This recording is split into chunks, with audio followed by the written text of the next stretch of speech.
I lost my brother in a motorcycle accident 3 weeks ago at the age of 21. This was sudden and devastating beyond measure. I live 3 towns away from my entire family and I didn't know about it right away. My husband was calling when I walked into the room, where my phone on vibrate and charging. I answered and he asked why I didn't answer my sister's calls. I asked why and whether she called him. He said yes, then proceeded to tell me he received the news of a family member's death from her.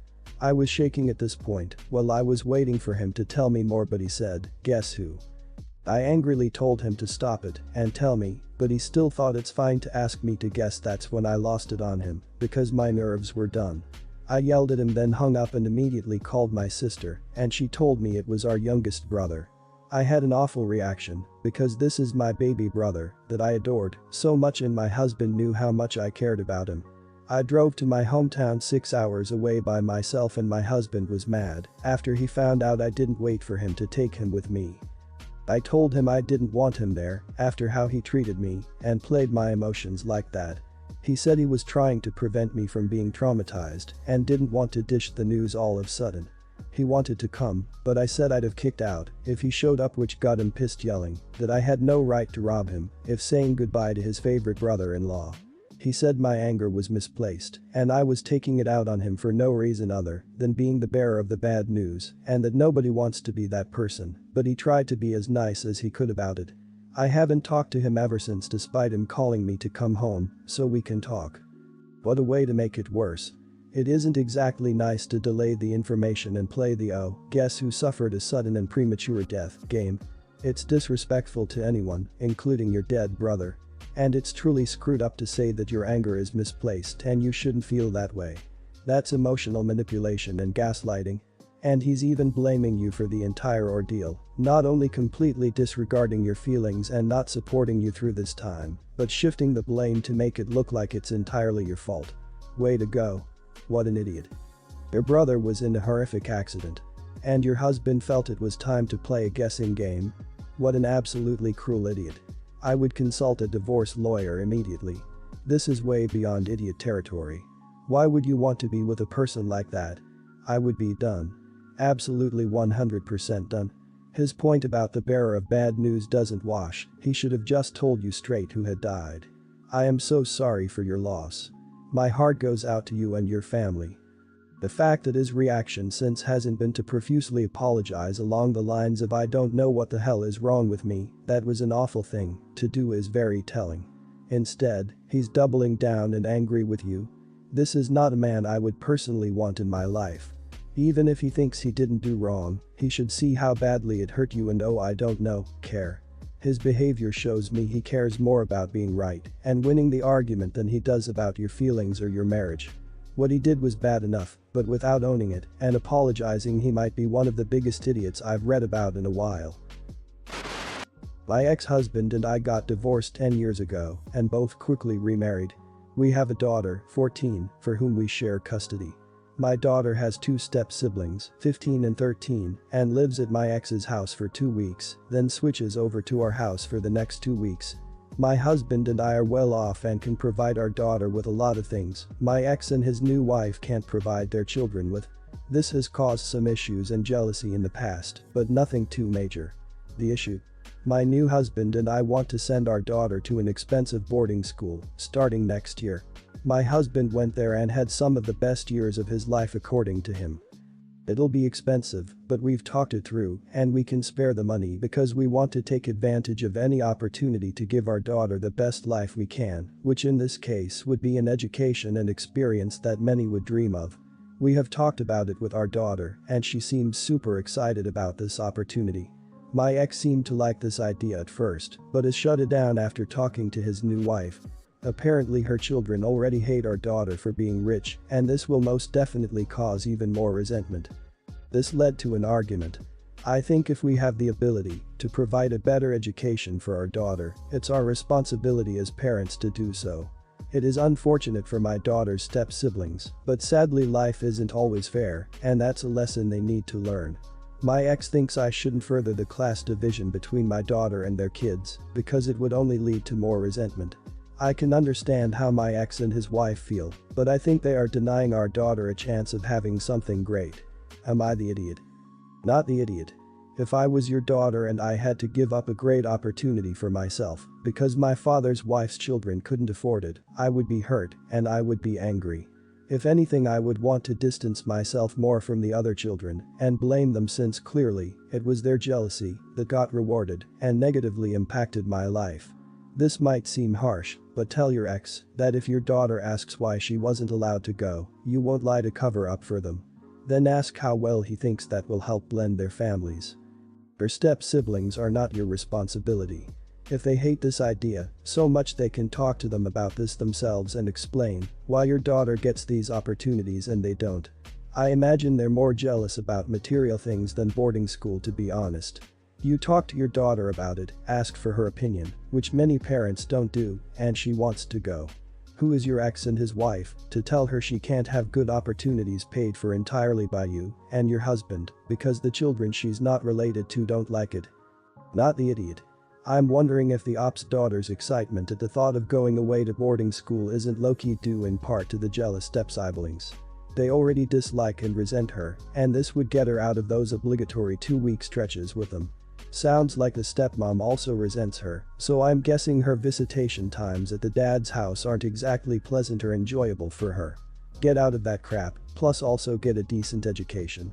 Sounds like a win, and sounds like the step family is just a bunch of crabs in a bucket.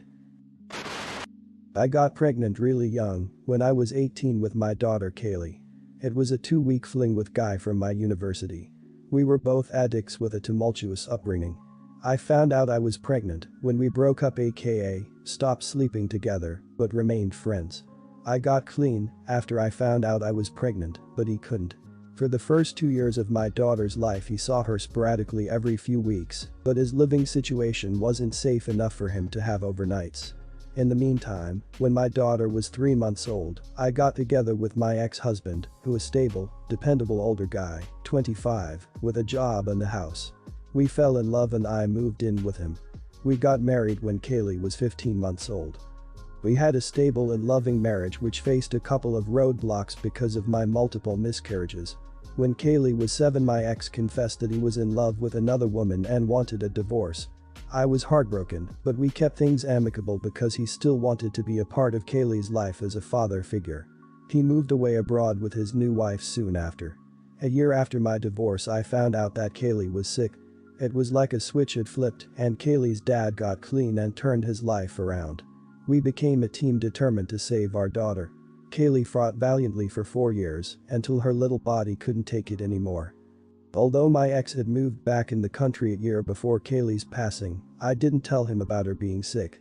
He found out about Kaylee's illness and death from a mutual friend and is pissed that I didn't tell him about it. He now wants to be a part of the funeral with his wife and new baby and me, and Kaylee's dad are really uncomfortable with it.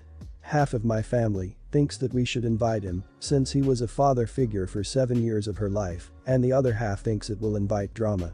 Kaylee's dad is totally against the idea. Would I be the idiot if I don't send him an invite? If I'm understanding this correctly, your ex-husband said he wanted to stay involved in your daughter's life when you guys split, but then he was so uninvolved that while she spent 4 years fighting what turned out to be a terminal illness, he didn't even know she was sick or had passed. And now he found out and suddenly wants to be included. I'm so sorry for your loss, and you do whatever you need to make your way through this grief process. How your ex-husband feels is honestly irrelevant, as he chose his new family and disappeared for those very important and difficult years. You're the mother who has just lost her daughter, it's what you are able to bear. Not what he is able to bear and his feelings about it. Sorry, but you want this day to be about Kaylee, your daughter, not about some dude who played house and decided to leave. And if he does come, don't let him bring his wife and kid, you don't need that all right now. You don't need it at all. So what, he was a father figure for 7 years, you're her mother, and get to set all the ground rules you want to lay your daughter of her whole life to rest. Seems like your ex did not even know she was battling a terminal illness, nor passed until someone told him. Meaning for 4 years he was nowhere to be seen, while he built a new life with another woman. 1 year he was even in the same country and still did not know. He had moved on. Clearly. He wasn't interested in being a father figure to her anymore. So why does he want to be one in her death? That doesn't sit right with me. especially because he wants to bring his new wife and the baby he was too busy with to see Kaylee. That don't sit right with me. Hubs, 33, and I, 26, have a 6-month-old baby boy. Hubs and I are in agreement about chores and everything. We do everything equally except I used to have this one issue, and that's getting up with my son at night.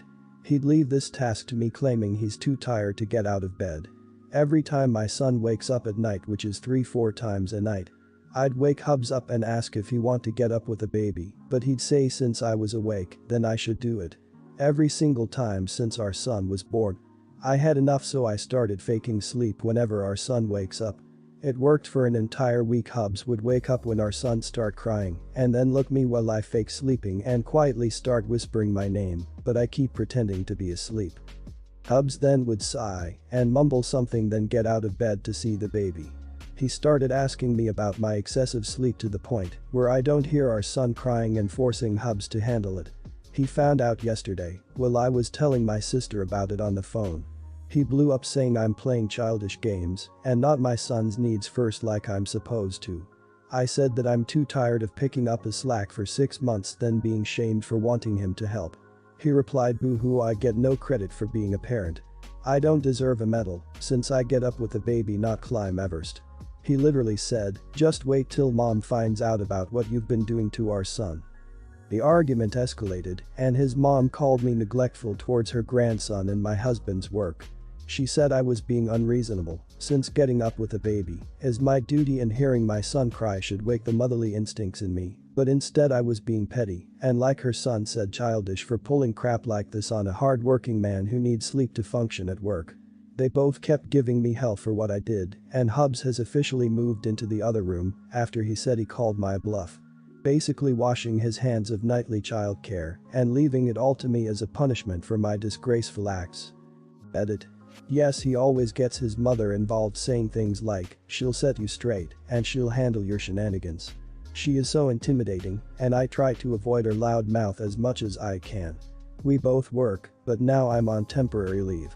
Don't know if this will continue when I go back to work, honestly. Am I the idiot?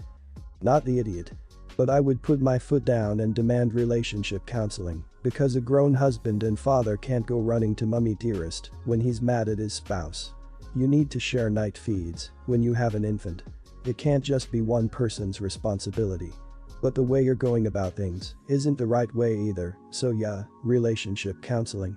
Now, if he refuses to go, I guess you know you'll need to make a decision about your relationship. I know what I'd do. Not the idiot. He should be helping too, otherwise isn't he being neglectful by his mom's rationale? When I went on maternity leave, I did the majority of wake-ups, but my husband stayed up later than me, so he was in charge of that time until he went to bed. That helped a lot. But if baby is waking up 3-4 times a night once you're both in bed, that's a lot, and he should really step in. I'd suggest sleep training baby because they're old enough, and that would be a huge help. However, it sounds like there's a lot of discussion needed about childcare responsibilities. If it's your motherly job, I'd be petty and make as much noise as possible every time and stop letting him take care of, bond with, and play with the child.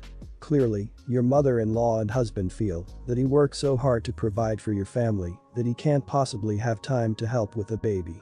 And you'll be so busy caring for the baby because of motherly instincts you won't be able to schedule visits with mother-in-law. Not the idiot. He's a parent and should act like one. He's acting like a second child. Zero reason to put up with this adult hissy fit. So, my girlfriend and I were gonna go on a trip with her car and we were working out how to split the gas correctly. Her idea was to collect all of the receipts every time we fill up on gas, then in the end we will simply divide it by 2. I explained to her that this method is not very accurate and suggested a more accurate and fair method. Told her that before we leave, she'll fill up the tank. Every time after that, when we go to the gas station to fill up again, we will split every fill. Then, when we return, we'll fill the tank and split that. She didn't understand this method at all and claimed that if we do it my way, she'll be spending more money. I tried to explain to her in so many different ways and she just wasn't getting it. She offered to do it my way and said she trusts me, but I was determined to make her understand. After explaining it so many different times, she told me she got it. I was happy. I told her we can do it her way. We go on the trip and the tank is almost full before we leave. We intend on splitting every single time. We arrive home and the tank is about halfway full. I asked her what she wanted to do about the gas and she offered me $20 in compensation for the remaining gas in the tank. To challenge her, I asked her how she knows it's $20 on the dot. She said she's just estimating. I ended up getting angry and told her that this is why her method isn't accurate and we should have used mine instead. She offered me $30 instead if that'll make me happy. Then she suggested that we go fill up the tank and split that, to which I explained that wouldn't work because we didn't leave with a completely full tank. In the heat of the moment, I called her freaking dumb and she ended up crying. I told her she was playing the victim and needed to get more self-esteem. I was angry because I had spent so much time trying to explain my method. She told me she understood it, only to demonstrate a complete lack of understanding. I tried calling to apologize and texted her a bunch of times telling her that I went too far and I didn't mean to call her dumb, I meant to call her method dumb. She said she's angry at me because we went on a trip with her car, which adds to the wear and tear of the vehicle, kilometers put on there, etc., which is stuff she'll have to pay for, yet I'm causing drama over $20 worth of gas. To me, the point wasn't how much the gas cost. It was about trying to prove to her why her method of splitting gas wasn't accurate and I was just frustrated. Am I the idiot here? I know calling her dumb went over the line and I'm not excusing that. But I think my anger was justified. You're the idiot. You should have just been nice and split all the gas since her car was being used and the wear was on her car. It was not much money and she even offered you a little money to compensate. I'd prefer her more simple way as well. When someone else drives I tend to hand over a little extra money because they are using their car putting on more miles etc. They will need an oil change sooner etc. Your way isn't the only way and you seemed so bothered that she might not have understood. It wasn't worth fighting over in my opinion. You're the idiot. You don't call your girlfriend dumb. And more insulting to call her freaking dumb. That would be unforgivable to me. You don't blow up over a few dollars.